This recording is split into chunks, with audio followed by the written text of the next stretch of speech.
الحمد لله نحمده ونستعينه ونستغفره ونؤمن به ونتوكل عليه ونعوذ بالله من شرور أنفسنا ومن سيئات أعمالنا ونعوذ بالله من شرور أنفسنا ومن سيئات أعمالنا من يهده الله فلا مضل له ومن يضلله فلا هادي له ونشهد أن لا إله إلا الله ونشهد أن سيدنا ومولانا محمدا عبده ورسوله صلى الله تعالى عليه وعلى آله وأصحابه وبارك وسلم تسليما كثيرا كثيرا. نسأل الله ربنا أن يجعلنا ممن يطيعه ويطيع رسوله ويتبع رضوانه ويجتنب سخطه. أعوذ بالله من الشيطان الرجيم. بسم الله الرحمن الرحيم. وكأي من آية في السماوات والأرض يمرون عليها وهم عنها معرضون وما يؤمن أكثرهم بالله إلا وهم مشركون. أفأمنوا أن تأتيهم غاشية من عذاب الله أو تأتيهم الساعة بغتة وهم لا يشعرون. قل هذه سبيلي أدعو إلى الله على بصيرة أنا ومن اتبعني وسبحان الله وما أنا من المشركين. وما أرسلنا من قبلك إلا رجالا نوحي إليهم من أهل القرى أفلم يسيروا في الأرض فينظروا كيف كان عاقبة الذين من قبلهم ولدار الآخرة خير للذين اتقوا أفلا تعقلون. حتى إذا استيأس الرسل وظنوا أنهم قد كذبوا جاءهم نصرنا فنجي من نشاء ولا يرد بأسنا عن القوم المجرمين. لقد كان في قصصهم عبرة لأولي الألباب ما كان حديثا يفترى ولكن تصديق الذي بين يديه وتفصيل كل شيء وهدى ورحمة لقوم يؤمنون. یہ سورہ یوسف کی اخیر کی آیتیں ہیں جو تلاوت کی گئی ہے. وہ 100 صفحہ آیت نمبر 105 سے اخیر تک ہے، اخیر سورے تک. اور 2 آیتوں کی تشریح رہ گئی تھی، وہ بھی اس کے ساتھ شامل کر دیتے ہیں. ترجمہ یہ ہے کہ یہ غیب کی خبریں ہیں جو ہم آپ کو بتلاتے ہیں وحی کے ذریعے سے، اور آپ وہاں موجود نہیں تھے اس وقت جب کہ وہ لوگ یعنی برادران یوسف نے اتفاق کر لیا تھا کسی معاملے پر. حال یہ کہ وہ تدبیریں کر رہے تھے اور زیادہ تر لوگ ایمان نہیں لاتے، اگرچہ آپ دل سے چاہتے ہیں ان کے ایمان لانے کو، اور آپ ان سے کوئی معاوضہ تو چاہتے نہیں ہیں اس پر. بس یہ تو قرآن ہے صرف جہاں والوں کے لیے نصیحت. اور بھی بہت ساری نشانیاں ہیں آسمانوں میں اور زمینوں میں، گزر ہوتا ہے لوگوں کا اس پر، لیکن وہ لوگ اس طرف متوجہ نہیں ہوتے. اور ان میں سے اکثر تو وہ ہیں جو ایمان نہیں لاتے اللہ پر، حال یہ کہ وہ شرک بھی کرتے رہتے ہیں. کیا وہ لوگ مطمئن ہو گئے اس بات پر کہ آ جاوے اچانک ان کے پاس عذاب اللہ کا، یا آ جاوے اچانک قیامت، حال یہ کہ ان کو خبر بھی نہ ہو؟ آپ کہہ دیجئے کہ یہ میرا طریقہ ہے، میں بلاتا ہوں اللہ کی طرف بصیرت کے ساتھ اور دلیل کے ساتھ، اور وہ لوگ بھی جو میرے پیچھے چلتے ہیں. اور اللہ پاک ہے شرک سے، اور میں بھی شرک کرنے والا نہیں ہوں. ہم نے نہیں بھیجا آپ سے پہلے کسی مگر صرف مردوں کو ہی کہ جن کی جانب ہم نے وحی کی بستی والوں میں سے. کیا وہ لوگ چلتے پھرتے نہیں ہیں زمین میں تو دیکھیں کیسے انجام ہوا ان سے پہلے کے جھٹلانے والوں کا. اور یقیناً آخرت کا گھر سب سے زیادہ بہتر ہے ان لوگوں کے لیے جو اللہ سے ڈریں. کیا اتنا نہیں سمجھتے وہ لوگ؟ یہاں تک کہ جب مایوس ہو جاتے ہیں رسول اور گمان کر لیتے ہیں کہ وہ لوگ جھٹلا دیے گئے ہیں تو پھر ہماری مدد ان تک پہنچ جاتی ہے.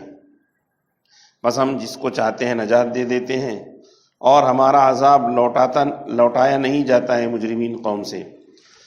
انبیاء اور سابقین امتوں کے اندر قصے یہ عبرت کے لیے ہیں، عقل مندوں کے واسطے۔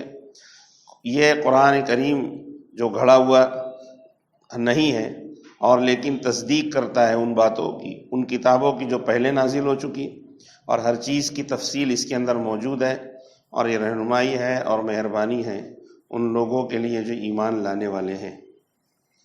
یہ سورہ یوسف کی آخری آیتیں ہیں، اور پیچھے بتلایا گیا تھا کہ سورہ یوسف جو نازل ہوئی ہے وہ حضرت نبی پاک صلی اللہ تعالی علیہ وسلم پر یہ تنہا یا اکیلی وہ صورت ہے کہ جس کے مضامین بالکل ایک ساتھ یکجا آئے۔ حالانکہ دوسری صورت کے اندر جو دیگر انبیاء کے مضامین ہیں وہ الگ الگ صورتوں کے اندر بٹے ہوئے ہیں۔ مکمل طور پر تفسیری بیان جو ہے اس کا صرف سورہ یوسف میں حضرت یوسف علیہ السلام کے تعلق سے اسی کے اندر پوری کی پوری باتیں ہیں۔ تو قصہ من حیث قصہ یعنی قصہ ہونے کے اعتبار سے مکمل طور پر پورے مکمل قصہ صرف سورہ یوسف کے اندر حضرت یوسف علیہ السلام، حضرت یعقوب علیہ السلام اور ان کے بھائیوں کا ہی بیان کیا گیا ہے۔ اور پیچھے بھی بتلا دیا گیا تھا کہ کفار اور مشرکین نے یہودیوں سے پوچھا تھا کہ ان کو لاجواب کرنے کے لیے کوئی سوال بتلائیے، تو ان لوگوں نے سوال کیا تھا کہ جو حضرت ابراہیم علیہ السلام اور ان کی اولاد، حضرت اسحاق، حضرت یعقوب اور ان کی اولاد، یہ لوگ تو سب فلسطین میں رہتے تھے، یہ لوگ مصر کیسے پہنچے؟ اور جس وقت انہوں نے حضرت موسیٰ کے ساتھ ہجرت کی تو مصر سے کیوں نکلے؟ اس کا کیا قصہ ہے؟ اگر یہ سچ بتا دیں گے تو سچے ہیں، ان پر ایمان لے آنا، اور اگر انہوں نے نہیں بتلایا تو اس کا مطلب ہے کہ وہ جھوٹے ہیں۔ اللہ رب العزت نے حضرت نبی پاک صلی اللہ تعالی علیہ وسلم پر اسی وجہ سے مکمل صورت نازل فرما دی، اور اس صورت کے اندر پوری کی پوری تفصیل موجود ہے۔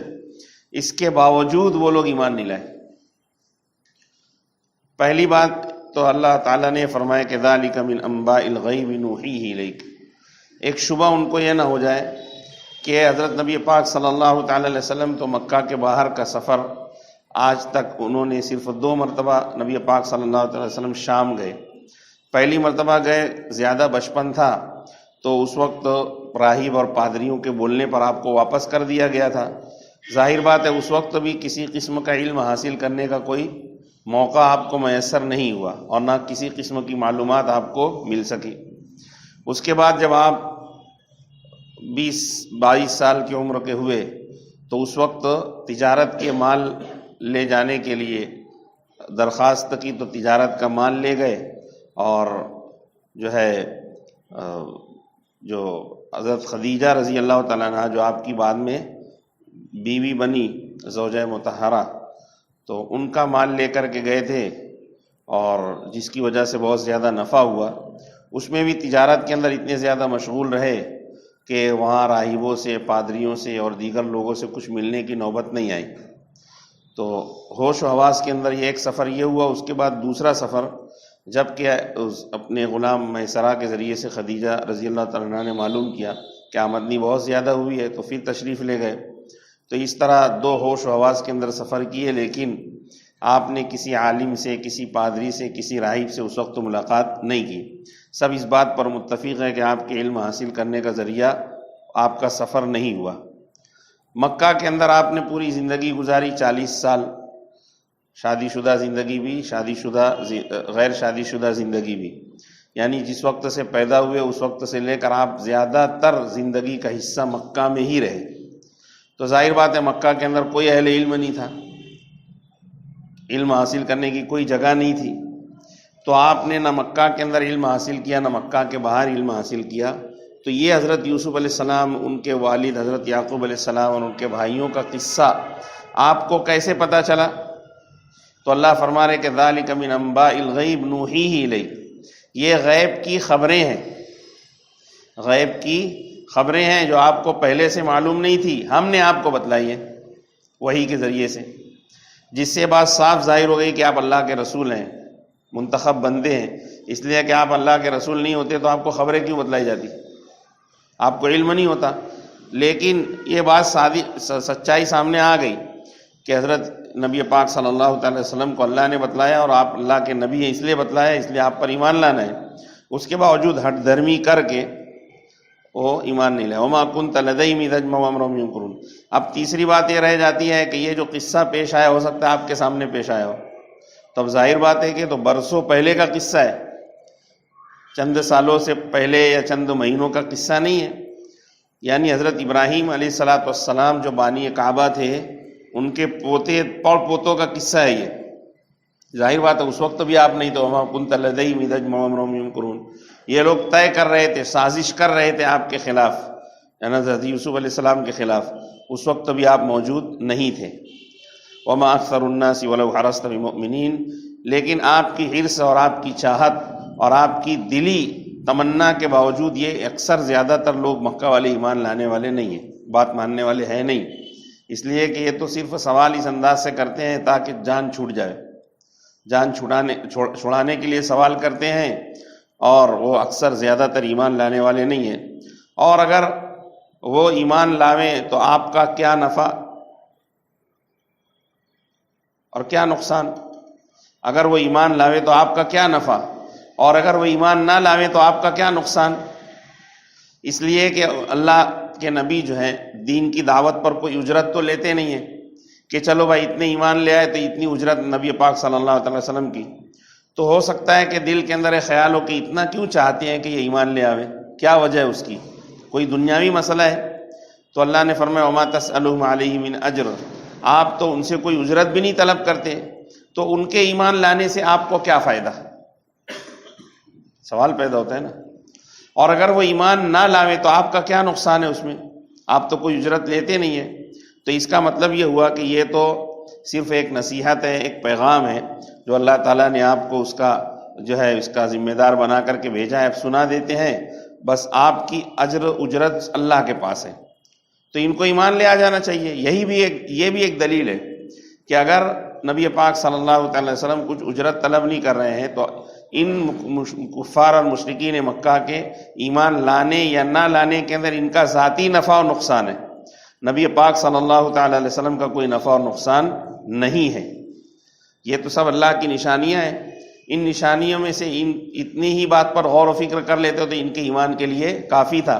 جیسے حضرت یوسف علیہ السلام کا قصہ اللہ کے رسول نے سنا دیا، اب یہ جب سنا دیا تو معلوم ہو گیا کہ غیب کی خبریں ہیں، غیب کی خبریں ہیں، تو اس پر ایمان لے آنا چاہیے تھا۔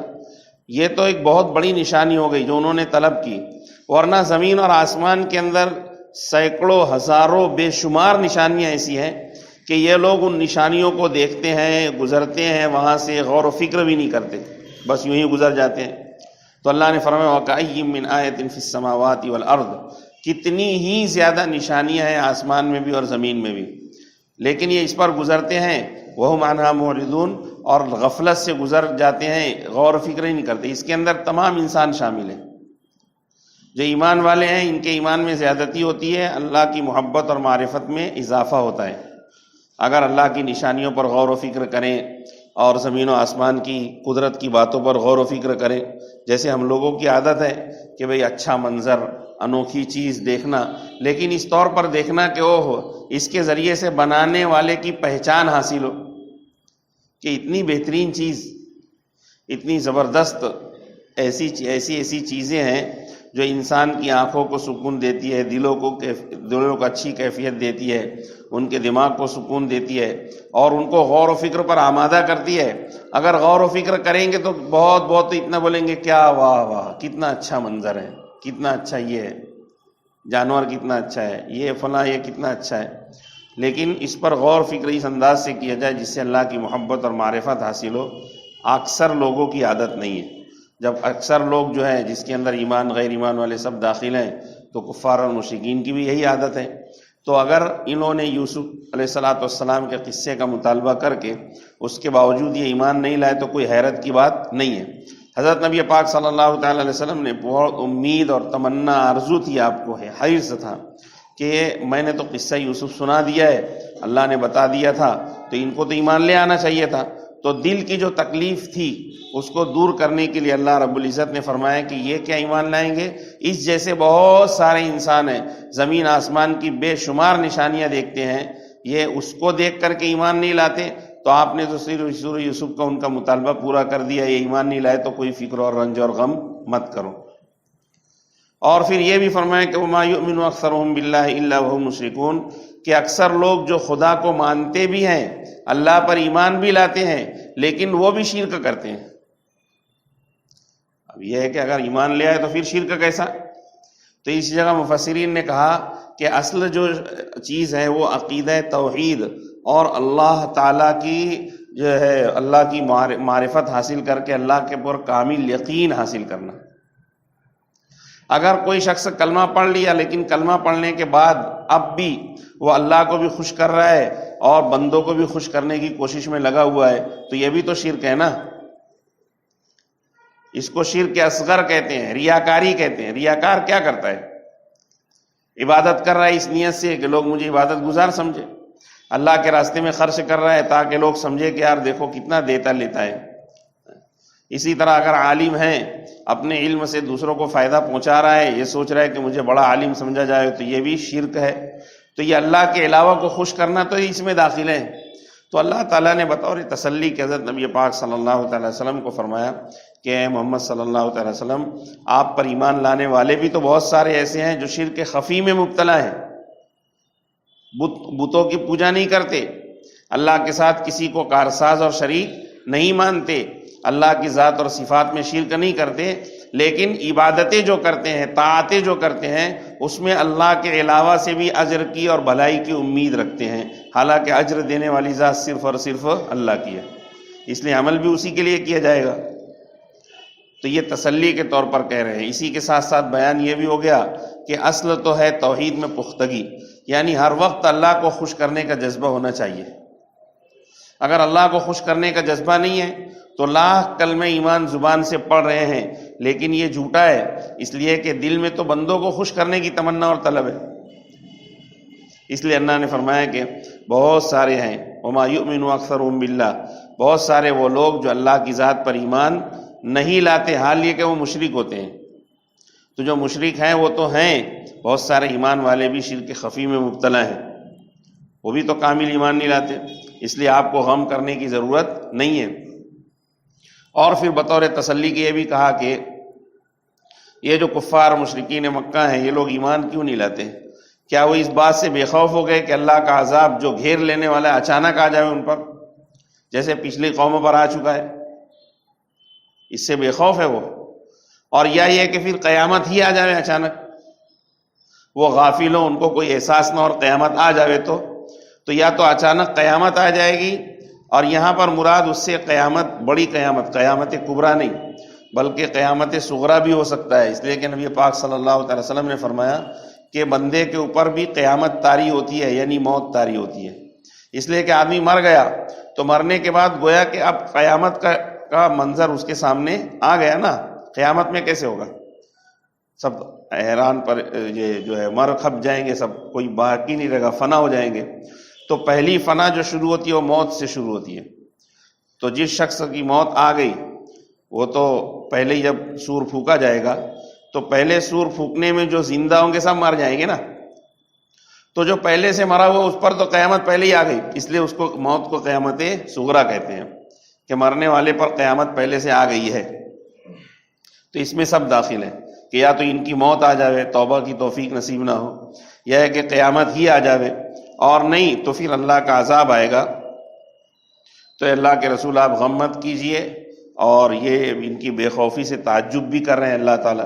اور پھر اللہ نے فرمایا کہ آپ کا کام تو دعوت دینا ہے، آپ نے دعوت دے دی، دعوت ان تک پہنچ گئی، آپ کو اجر مل گیا، آپ کا کام ہو گیا۔ اب یہ ایمان لائے نہیں لائے، ایمان پر قائم رہے نہیں قائم رہے، اس کے اندر آپ کی کوئی خاص یہ ذمہ داری نہیں ہے، آپ کی ذمہ داری دعوت کا پہنچا دینا ہے، اس لیے اچھے انداز میں آپ ان کو دعوت دیجئے، بس یہ آپ کی ذمہ داری ہے۔ تو اللہ تعالیٰ نے فرمایا کہ ہذہ سبیلی ادعو الی اللہ علی بصیرۃ، آپ یہ کہیے ان کو کہ دیکھو یہ میرا راستہ ہے، یعنی اللہ کا راستہ ہے، اور اللہ کے اس راستے کے اندر میں اللہ کی طرف بلاتا ہوں تو دلیل کے ساتھ بلاتا ہوں، علی بصیرۃ۔ بصیرت کا ترجمہ حکمت بھی ہوتا ہے، بصیرت کا ترجمہ دلیل بھی ہوتا ہے، صرف حکمت نہیں ہوتا، اسی لیے اگر کوئی شخص کسی کو دعوت دے گا تو اس کا کوئی سر پیر تو بھی رہنا چاہیے نا، کسی بھی چیز کی طرف بلا لے تو کوئی تھوڑی جائے گا۔ تو بصیرت ایک باطنی نور ہے، باطنی کیفیت ہے، جیسے بصارت ظاہری آنکھ کو کی طرف دیکھنے کو کہتے ہیں نا، اس کی صلاحیت کو کہتے ہیں، ویسے ہی بصیرت یہ اللہ کی طرف سے ہر چیز کے اوپر ہے نا، ہر چیز کی کوئی دلیل، ہر چیز کی کوئی حکمت، ہر چیز کا ایک نور رہتا ہے، وہ نور اللہ تعالیٰ، وہ حکمت اللہ دلوں کے اندر ڈال دیتے ہیں، اسی کو بصیرت کہتے ہیں۔ اگر اس کو اس طرح کیا جائے، کہا جائے سمجھنے کے لیے کہ بصارت آنکھ کی روشنی کو کہتے ہیں اور بصیرت دل کی روشنی کو کہتے ہیں، جس طرح آنکھ روشن ہے نا، اسی طرح دل بھی روشن ہوتا ہے، دل بھی روشن ہوتا ہے جب اللہ تعالیٰ کی محبت اور معرفت حاصل ہو جاتی ہے اور بندہ اطاعت کرتے کرتے کرتے اپنے دل کو پاکیزہ بنا لیتا ہے، گناہوں سے بچتا ہے، نیکیوں کو خوب کرتا ہے، تو پھر اللہ تعالیٰ ہر چیز کی ایک حکمت، ایک دانائی، ایک بصیرت اور دلیل اس کو عطا فرماتے ہیں۔ تو کوئی شخص ہے اللہ کی اطاعت فرمانبرداری میں بھی لگا ہوا ہے اور اللہ کی طرف بلا رہا ہے، لوگوں کو دعوت دے رہا ہے، جب وہ اس کام کے اندر لگ جاتا ہے تو کام کرتے کرتے کرتے کرتے کرتے کرتے کیا ہو جاتی ہے، ایک کیا ہو جاتی ہے، مشق ہو جاتی ہے۔ اب اس کی اونچ نیچ سمجھنے لگتا ہے، جیسے اس کو ایک دم اچھے انداز میں یہ سمجھیں کہ کوئی فنکار ہے، کوئی کسی چیز کا فن کرتا ہے نا، جیسے بہت سارے ایسے لوگ ہیں کاروبار کے اعتبار سے، اسی طرح دوسرے مشغلے کے اعتبار سے کسی خاص اس کے اندر رہتے ہیں، ہے نا، تو وہ کرتے کرتے کرتے اس کی اونچ نیچ ان کو سمجھ میں آنے لگتی ہے، تو کیا کہتے ہیں، یہ صاحب بصیرت ہے، اس سب معاملے کی بصیرت اس کو حاصل ہو گئی، اس کی حکمت اور دانائی اس کو حاصل ہو گئی۔ تو جو شخص دین کی دعوت دیتا ہے، دیتے دیتے دیتے دیتے دیتے اللہ تعالیٰ ایک ایسی صلاحیت دے دیتے ہیں جس کے ذریعے سے وہ اب حکمت کے ساتھ دے رہے ہیں۔ حضرت مولانا عمر پالن پوری رحمۃ اللہ علیہ فرماتے تھے حکمت کا کیا مطلب، تو حکمت کا ایک مطلب، سب سے پہلا مطلب ہے موقع شناسی، موقع شناسی۔ اب وہ کوئی شخص بہت پریشان ہے، اپنے کسی معاملے میں الجھا ہوا ہے، اب آپ جا کر کے وہاں اللہ کے دین کی بات کریں گے، دعوت دیں گے، نماز کی دعوت دے رہے ہیں یا کسی اور چیز کی دعوت، تو وہ تو اپنی ذہنی پریشانی میں ہے، وہ موقع تھوڑی ہے۔ کوئی کسی جگہ جا رہا ہے، اس کو جانا ہے، تیزی میں جا رہا ہے، آپ اس کو روک کر کے دعوت دیں گے تو آپ کی بات سنے گا وہ؟ موقع شناسی۔ دوسری چیز ہے مردم شناسی، مردم شناسی، آپ کس کو کیا بات بولیں گے، وہ بات اس کو اچھی لگے گی یا بری لگے گی، اور کس انسان سے کیسی بات کرنا ہے۔ اب میں جو ہے یہ کسی کو دیکھا بازار میں، بیچارہ ایک نہایت بھولا بھالا سیدھا سادہ شخص ہے، اور اس کو جا کر کے میں یہ قرآن و حدیث کی سب باتیں کہ دیکھو اللہ نے یہ فرمایا، اس میں دیکھو یہ ایک نقطہ ہے اور یہ بھی ہے اور یہ بھی اور یہ بھی ہے، حکمت فلسفے کی سب باتیں اس کو کروں گا تو وہ بولے گا کہ یہ پاگل تو نہیں ہو گیا، کیا بول رہے ہیں، کچھ سمجھے گا نہیں، اس کو بات تو سمجھ میں آ رہی ہے۔ تو مردم شناسی بھی ہونی چاہیے، اس کو بصیرت کہتے ہیں، کہ آدمی کو دیکھ کر تاڑ لے کہ اس سے بات کیا کرنا ہے، اس سے بات کیا کرنا ہے۔ تو ایک تو ہے موقع شناسی، دوسرا مردم شناسی، اور تیسری چیز جو سب سے زیادہ اہم ہے وہ ہے حق شناسی۔ آدمی جس بات کی دعوت دے رہا ہے، جب اس کو پہلے سے حق سمجھے گا جب نہ دوسروں کو دعوت دے گا۔ جو جس بات کی دعوت دے رہا ہے اس پر اس کو یقین نہیں حاصل ہوا، اس کے بارے میں اس کو حق شناسی ہی نہیں ہوئی کہ میں یہ کہہ رہا ہوں تو اس میں کیا سچ ہے کیا غلط ہے۔ آج جو فتنے پھیل رہے ہیں ان فتنوں کی وجہ یہ حق شناسی نہیں ہے۔ اور علامہ شبیر احمد عثمانی رحمۃ اللہ علیہ کا مشہور مقولہ ہے کہ حق بات حق انداز سے صحیح موقع پر اگر کی جائے تو وہ ضرور بھی ضرور اثر انداز ہوتی ہے، لیکن اس کے اندر یہ تینوں چیزیں ہونی چاہیے، موقع شناسی بھی ہونی چاہیے، مردم شناسی بھی ہونی چاہیے، اور حق شناسی بھی ہونی چاہیے، اور یقین، پورے یقین اور اعتماد کے ساتھ دعوت دے کہ میں جس بات کی دعوت دے رہا ہوں پوری صحیح ہے، پوری سچی ہے، حقیقت۔ اور اس ظاہر بات ہے کہ اس بات کو سچا سمجھنے کے لیے اس کو دلیل کی ضرورت پڑے گی۔ کوئی بولے گا کہ یار تم یہ بات تو بول رہے ہو لیکن اس کی دلیل تمہارے پاس کیا ہے؟ اب دلیل نہیں ہوگی تو وہ خاموش ہو جائے گا۔ تو اس سے معلوم ہوا کہ دعوت کے اندر جو بات بھی انسان کہے وہ بات پوری بصیرت کے ساتھ کہے، اللہ کا مطلب یہ ہے کہ دلیل کے ساتھ کہے، حکمت کے ساتھ کہے، موقع شناسی کے ساتھ کہے، مردم شناسی کے ساتھ کہے اور حق شناسی کے ساتھ کہے۔ تو اللہ تعالیٰ نے فرمایا کہ اللہ کے رسول آپ کہہ دیجئے یہ باتیں، اور میں بھی ایسا ہی کرتا ہوں، وَمَنِ اتَّبَعَنِی، اور میرے پیچھے جو چلنے والے یعنی صحابہ کرام رضوان اللہ تعالیٰ علیہم اجمعین ہیں، وہ بھی اسی طرح کرتے ہیں، وہ بھی ایسا ہی کرتے ہیں کہ جب ان کو دعوت دینے کی، دین کی طرف بلانے کی نوبت آتی ہے تو پورے احتیاط کے ساتھ، پوری بصیرت کے ساتھ، پورے دلائل کے ساتھ، پوری حکمت کے ساتھ جو ہے وہ یہ کام انجام دیتے ہیں۔ وَمَنِ اتَّبَعَنِی کہہ کر اس کے اندر صحابہ کی عظمت کا بھی نشان ہو گیا کہ اللہ تعالیٰ نے قرآن کریم میں، قرآن کریم اللہ کی کتاب ہے نا اور اللہ کا کلام ہے، یعنی جو عظمت، بزرگی اور مرتبہ، بلند مرتبہ اللہ کی ذات عالی کا ہے، بالکل وہی بلند مرتبہ اللہ کے کلام کا بھی ہے۔ تو اللہ کے کلام کا جو پیرائے بیان ہے وہ یہ ہے کہ انا ومن اتبعنی، کہ میں بھی اسی طرح بلاتا ہوں، دعوت دیتا ہوں، تو اور میرے پیچھے جو چلنے والے میرے صحابہ ہیں نا وہ بھی اسی طرح دعوت دیتے اور بلاتے ہیں، یعنی کامل میری اتباع کر رہے ہیں۔ یعنی صحابہ جو ہے میرے پیچھے چل رہے ہیں، پیچھے کون چلتا ہے؟ جو اتباع کرتا ہے، تو اصل اتباع کرنے والے صحابہ ہیں، یہ بتانا چاہتے ہیں۔ وَسُبْحَانَ اللَّهِ وَمَا أَنَا مِنَ الْمُشْرِكِينَ، اور ہمارا جو طریق دعوت ہے اس کا سب سے پہلا اصل الاصول توحید ہے، اللہ کے ساتھ بالکل ذرہ برابر شرک نہ کرنا۔ اللہ کی ذات پاک ہے اور میں بھی شرک نہیں کرتا۔ اللہ تعالیٰ نے فرمایا کہ اللہ کے رسول آپ غم مت کیجئے، جتنے بھی نبی رسول دنیا کے اندر بھیجے گئے سب کو جھٹلایا گیا۔ بعض تو نبی ایسے تھے کہ کسی امت کے کسی فرد نے ان کی بات نہیں مانی، لیکن انہوں نے اپنا کام کر دیا، آپ بھی اپنا کام کیجئے۔ اور یہ بھی ارشاد فرما دیا کہ ہم نے آپ سے پہلے بہت سارے مردوں کو بھیجا، الا رجالا نوحی الیہم من اہل القری، اور یہ سب کے سب آدمی تھے، بستی والے تھے، مطلب فرشتے نہیں تھے جو آسمان سے اتر کے آئے، آپ کے جیسے انسان تھے، اور آپ کے جیسے انسانوں کے ذریعے سے اللہ تعالیٰ نے ہدایت کا کام لیا۔ تو اس سے پہلے بھی نبی آئے، رسول آئے، سب نے دعوت دی دین کی، کسی کی بات کم لوگوں نے مانی، کسی کی بات زیادہ لوگوں نے مانی، کسی کی بات ان کی بستی والوں نے نہیں مانی، دوسرے لوگوں نے مانی۔ تو یہ تمام چیزیں لگی ہوئی ہے۔ تو الا رجالا نوحی الیہم، بہت سارے مردوں کو بھیجا۔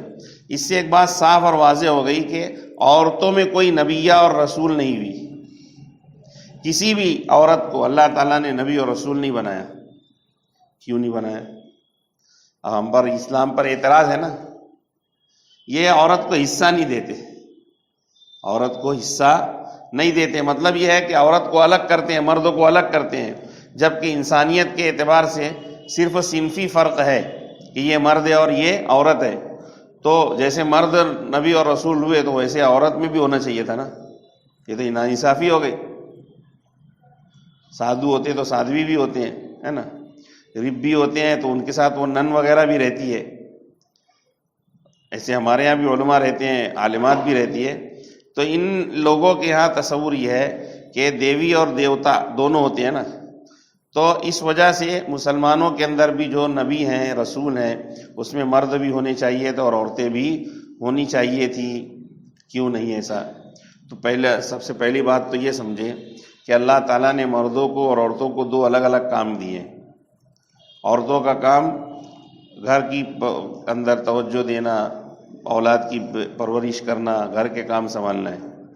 اگر اس کو نبی اور رسول بنا کر بھیج دیا جائے گا تو پھر وہ کیا کریں گی؟ وہ گھر کا کام کریں گی یا دعوت کا کام کریں گی؟ اسی طرح ان کے اندر صلاحیت نہیں رکھی۔ حضرت تھانوی رحمۃ اللہ علیہ نے نقطہ نکالا ہے کہ اس سے معلوم ہو گیا کہ یہ بنسبت مردوں کے عورتوں میں عقل کچھ نہ کچھ درجے میں کم رہتی ہے۔ اب اس سے عورتیں یہ نہ سمجھے کہ بیوقوف رہتی ہے، نہیں، مطلب یہ نہیں ہے، مطلب یہ ہے کہ جس عقل کی اور جس فہم کی، جس ذکاوت کی دعوت کے کام کے لیے ضرورت ہے، وہ صلاحیت اللہ نے مردوں کے اندر رکھی ہے۔ اس لیے کہ دعوت کے کام کے اندر بہت سارے مراحل آتے ہیں اور ہر نبی کو ستایا گیا، ہر نبی کو مارا گیا ہے، بہت سارے انبیاء نے میدان جنگ میں نکل کر کے اپنے مخالفین سے جہاد بھی کیا ہے۔ عورت کی شایان نشان یہ تمام چیزیں نہیں ہیں۔ اسی طرح وحی اللہ کی طرف سے جب نازل ہوتی ہے تو وحی کے لیے عقل کامل کی ضرورت ہے، وحی کے لیے عقل کامل کی ضرورت ہے، اور وہ عقل کامل ان میں نہیں ہے۔ وہ عقل کامل نہیں. اور پھر ایک فرق یہ ہے کہ عقل کامل کیوں نہیں ہے، تو عورتوں کے اندر جذبات کی فراوانی ہوتی ہے، غور و فکر کی سنجیدگی کی کمی ہوتی ہے. تو اس وجہ سے اللہ تعالیٰ نے وحی کے بارے میں فرمایا کہ وما ارسلنا من قبلک الا رجالا نوحی الیہم، کہ ہم نے آپ سے پہلے بہت سارے مردوں کو بنا کر بھیجا، خاص طور پر مرد کا. اس آیت کو سامنے رکھ کر کے ایک دلچسپ بات یہ ہے جو بہت بس مختصر سمجھ لے اس کو، آتی ہے حدیث کی کتابوں میں، کہ بہت سارے محدثین بڑے بڑے علماء کہتے ہیں کہ حضرت خدیجہ، آسیہ بنت فرعون، اسی طرح جو ہے مریم، حضرت مریم علیہ السلام، یہ سب نبیاں تھیں. لیکن وہ نبی نہیں تھے، جیسے نبی یعنی ذمہ داری دی جاتی ہے اس انداز کے نہیں تھے.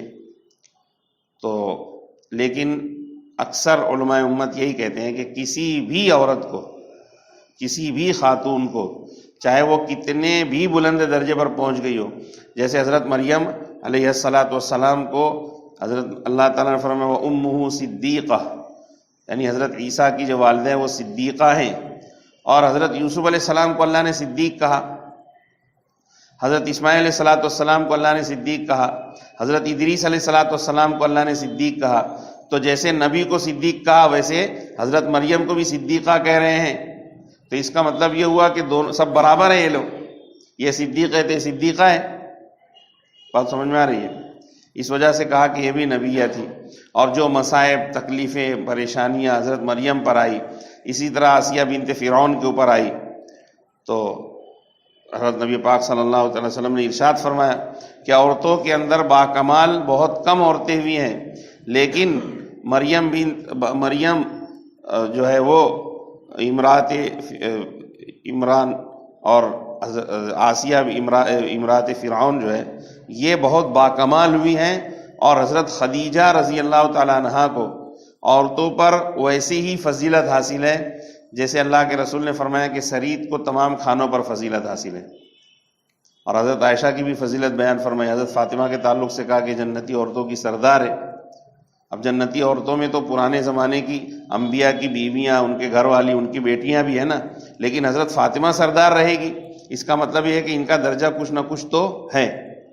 لیکن بہرحال صحیح بات یہی ہے کہ چاہے جتنی بھی عورتوں کے درجے بلند ہو، اور اس کے اندر جواب بھی آ گیا کہ قرآن کریم میں تو جس طرح نبیوں کو صدیق کہا گیا ہے، اسی طرح حضرت مریم کو بھی صدیقہ کہا گیا. اور جس طرح انبیاء کے مصائب کی مثال قرآن میں بیان کی گئی، اسی طرح آسیہ امرات فرعون کے مصائب کی مثال بھی قرآن بیان فرمائی. تو اس سے اعتراض کرنے والوں کا اعتراض بھی ختم ہو جاتا ہے کہ جیسے اور مردوں کو حق دیا گیا ویسے عورتوں کو حق نہیں دیا گیا. قرآن کریم میں برابر حق دیا گیا. جہاں مردوں کی تعریف کی گئی وہاں عورتوں کی بھی تعریف کی گئی ہے. لیکن اس کا مطلب ہرگز نہیں ہے کہ عورتوں میں بھی نبی اور رسول ہوئی ہیں. عورتوں میں کوئی نبی کوئی رسول نہیں ہوا ہے. جتنے بھی انبیاء گزرے وہ تمام کے تمام کائے میں سے تھے، مردوں میں سے تھے. اسی بات کو اللہ فرما رہے ہیں. اور اللہ تعالیٰ نے سوال قائم کیا کہ دیکھو تم زمین میں چلتے نہیں ہیں، اس سے پہلے جھٹلانے والوں کا کیا انجام ہوا. اور آپ یہ بات ذہن میں رکھ لیں کہ اصل دار آخرت ہے. دنیا میں تو تکلیفیں، پریشانیاں، مصیبتیں، جھوٹ، سچ سب آئے گا سامنے. لیکن جو لوگ اللہ سے ڈرنے والے ہیں ان لوگوں کے لیے آخرت کا گھر بہتر ہی بہتر ہے. یہاں تک کہ اللہ تعالیٰ نے فرمایا کہ پچھلے انبیاء بھی ایسا ہے کہ اتنی تکلیفیں، اتنی مصیبتیں حتیٰ اذا استیأس الرسل وظنوا انہم قد کذبوا جاءہم نصرنا فنجی من نشاء. یہاں تک کہ رسول مصیبتوں کی وجہ سے مایوس ہو جاتے تھے اور یہ گمان کر لیتے تھے کہ ان کو جھٹلا دیا گیا ہے. اب جب مایوس ہو جاتے تھے اور یہ سوچ لیتے تھے کہ کہیں ایسا تو نہیں ہے کہ ان کو اتنا جھٹلایا جا رہا ہے کہ کہیں اللہ کی طرف سے مدد نازل نہیں ہو رہی ہے، پھر ہماری مدد آ جاتی تھی. اللہ فرما رہے کہ ہم جس کو چاہتے ہیں نجات دیتے ہیں اور مجرم قوم سے عذاب کو ہم لوٹاتے نہیں ہیں. جب عذاب کا فیصلہ کر لیتے ہیں تو ان پر عذاب آتا ہے. اور اس طرح حضرت یوسف کا جو قصہ ہے وہ بھی، اور اس کے علاوہ جتنے بھی انبیاء کرام ہیں ان کے تمام کے قصے کے اندر عقل مند لوگوں کے لیے عبرت ہے. اور یہ جو قرآن آپ سناتے ہیں کوئی گھڑی ہوئی بات نہیں ہے، بلکہ اس قرآن کے سچ اور حق ہونے کی علامت یہ ہے کہ یہ ان باتوں کو بیان کرتا ہے کہ جن باتوں کو توریت، انجیل اور زبور نے بیان کیا ہے. تو یہ اہل کتاب جھٹلا نہیں سکتے باتوں کو. حضرت یوسف علیہ السلام کا قصہ دراصل توریت وغیرہ کے اندر ہے. اب ظاہر بات ہے وہ کہتے تھے کہ توریت کے اندر ہے تو توریت حق ہے، اگر قرآن حق ہے تو قرآن میں بھی ہونا چاہیے تھا. بات سمجھ میں آ رہی ہے؟ تو اس سے تصدیق ہو گئی نا قرآن کے سچ ہونے کی، کہ وہ سمجھتے ہیں کہ توریت حق ہے اور توریت میں انبیاء کا قصہ ہے، اور اگر انبیاء کا وہی قصہ قرآن میں بھی آ گیا تو اس کا مطلب یہ ہے کہ توریت کی تصدیق کرنے والا قرآن ہے اور قرآن بھی حق ہے. وہ تفصیل کل شیء، اور ہر شے کی تفصیل ہے. اب اس سے مطلب یہ نہیں ہے کہ ہر چیز قرآن میں مل جائے گی، رتب و یابس قرآن میں، ایسا ضروری نہیں ہے. لیکن قرآن کریم کی جو باتیں ہیں اس کو اگر عمل کریں گے، اس کی تصدیق کریں گے تو دنیا کے اور آخرت کے تمام مسائل حل ہو جائیں گے. اور اسی طرح یہ ہدایت کا سبب ہے، رحمت کا سبب ہے ایمان والوں کے لیے. اور جو قرآن کو مانتا ہی نہیں ہے اس پر وقتی طور پر تو قرآن اثر انداز ہوتا ہے، اتنی تو صلاحیت ہے، لیکن اگر نہیں مانے تو کون منوائے گا جا کر؟ اس لیے خاص طور پر ایمان والوں کے لیے ہدایت اور رحمت کا اس کو سبب بنایا.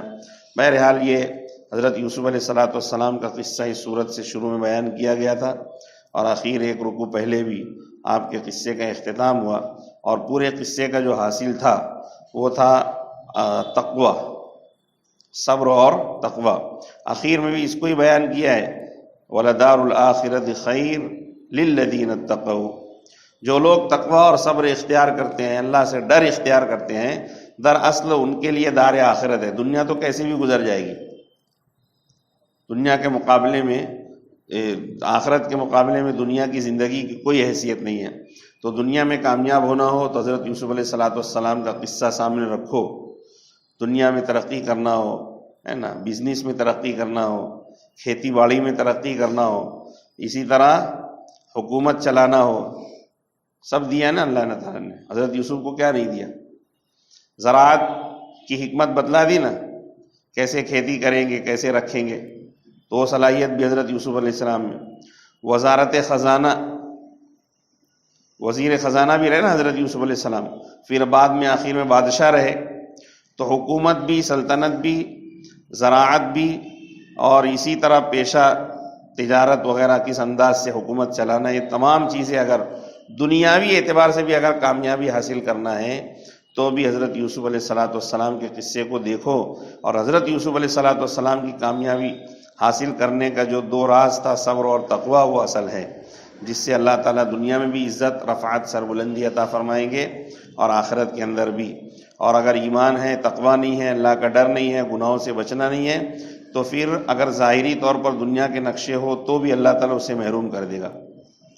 اور پھر میں نے یہ بھی کہا تھا کہ سورہ یوسف جو ہے یہ اس زمانے کے اعتبار سے اس کے اندر بھی بہت ساری نصیحتیں ہیں، خاص طور پر ہمارے نوجوان مردوں اور خواتین کے لیے، کہ وہ چاہتے ہیں کہ دنیا کے اعتبار سے ترقی کریں، عزت ہو دنیا کے اندر، علم حاصل کر رہے ہیں، فنون حاصل کر رہے ہیں، لیکن اس کے ساتھ ساتھ جو ہے جب تک یہ دو ایمانی صفات نہیں آئے گی، صبر اور تقوی، یعنی گناہوں سے بچنا، گناہوں سے بچنے کے لیے بھی صبر کی ضرورت ہے، تقوی یہ بھی گناہوں سے بچنے کے لیے اس کی ضرورت ہے.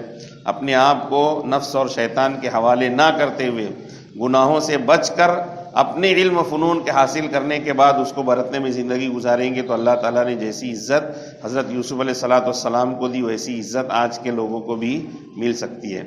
پھر بیچ میں جیل کا بھی قصہ آیا، تمام چیزیں آئی. بالکل اسی طرح کے مصائب اور مصیبتیں جو ہیں وہ ہمارے آج کے دور کے مسلمان مردوں اور خواتین پر پیش آ رہی ہے. ان حالات سے نکلنے کا کیا طریقہ ہے؟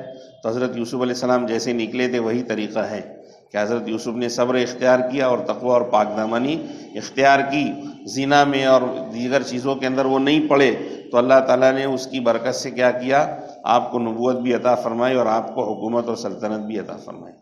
تو یہ اس کا مغز اور خلاصہ ہے. اب آئندہ جو ہے وہ دوسری سورت شروع ہوگی.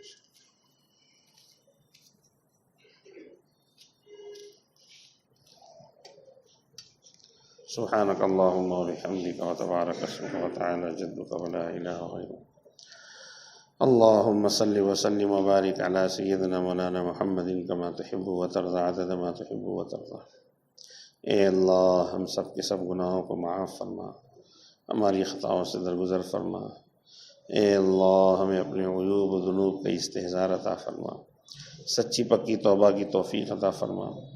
اے اللہ اپنا خوف اپنی خشیت عطا فرما، اے اللہ حیا اور پاک دامنی عطا فرما، اے اللہ اخلاص و احسان ایمان و احتساب اتباع سنت کی کیفیات میسر فرما، اے اللہ اپنی ذات عالی کا مضبوط اور قوی تعلق عطا فرما، زیادہ سے زیادہ اپنی مرضیات پر چلا کر نامرضیات سے پوری پوری حفاظت فرما، اے اللہ گناہوں سے بچنا نصیب فرما، اپنے علم اور ارادے کے ساتھ گناہوں سے بچنا نصیب فرما، گناہوں کا چسکا، گناہوں کا شوق اور گناہوں کی محبت دلوں سے نکال کر اے اللہ نیکیوں کا چسکا، نیکیوں کا شوق اور ذوق اور نیکیوں کی محبت دلوں کے اندر پیدا فرما دے۔ اے اللہ معاشرت کا حسن عطا فرما، معاملات کی سچائی صفائی ستھرائی عطا فرما، عبادات کا ذوق شوق خضوع و خضوع عطا فرما، اے اللہ اخلاق کی پاکیزگی عطا فرما، قرآن و حدیث کی الفاظ کو ہماری زبان پر جاری و ساری فرما، قرآن و حدیث کی حقیقت اور اس کا نور دلوں میں اتارنے کے فیصلے فرما، اے اللہ قرآن و حدیث کے اعمال کو ہمارے بدن سے جاری و ساری فرما، قرآن و حدیث کے پیغام کو دنیا کے انسانوں تک پہنچانے کی ہمیں بھی، ہماری قیامت تک کے آنے والی نسلوں کو بھی اس کی توفیق اور سعادت نصیب فرما، اس کے لیے ہم سب کو صفات قبولیت سے مزین فرما، دنیا کے اندر قرآن کریم کو ہمارے لیے رحمت برکت اور نور کا ذریعہ بنا، قبر کے اندر انس کا ذریعہ بنا، میدان محشر میں قرآن کریم کو سفارشی بنا اور جہنم کے عذاب سے آڑ کا ذریعہ بنا، اے اللہ بیماروں کو شفا عطا فرما، مقروضین کے قرضوں کے دائیں غیب سے انتظامات فرما، جو رکے کام ہے اس کو پورا فرما، جو بگڑے کام ہے اس کو بنانے کے فیصلے فرما، الجھے کاموں کو سلجھانے کے فیصلے فرما، پریشانیوں کو دور فرما، ہم میں سے ہر ایک کو حلال پاک طیب عافیت سہولت خیر اور برکت والا رزق نال ذریعہ معاش عطا فرما، بے گھروں کو وسیع کشادہ گھر عطا فرما، بے سہاراؤں کو سہارا عطا فرما، اے اللہ تیرے پاک صلی اللہ علیہ وسلم کا امتی جہاں کہیں بھی ہو اس کی جان مال عزت ایمان اعمال تجارت صنعت زراعت میں خوب خوب برکت نصیب فرما، ہم میں سے ہر ایک مرد و خواتین کی ضرورتوں کو خزانہ غیب سے عافیت سہولت خیر اور برکت کے ساتھ پورا فرما، ربنا تقبل منا انك انت السميع العليم وتب علينا انك انت التواب الرحيم، صلی اللہ تعالی علی خیر خلقہ محمد وآلہ وصحبہ اجمعین برحمتک یا ارحم الراحمین۔